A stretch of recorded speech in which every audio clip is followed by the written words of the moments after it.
Magandang umaga po sa lahat.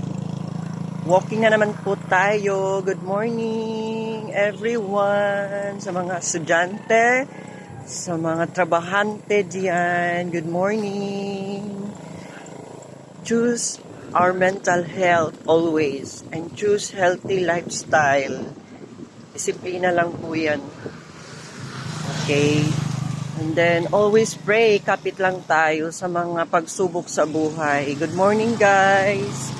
And always believe in yourself. Always believe in your talent. Okay, always keep on moving. Yan. Good morning. Magandang umaga po sa lahat. Luzon, Visayas, Mindanao, and okay, good morning. Ito po tayo walking in the morning.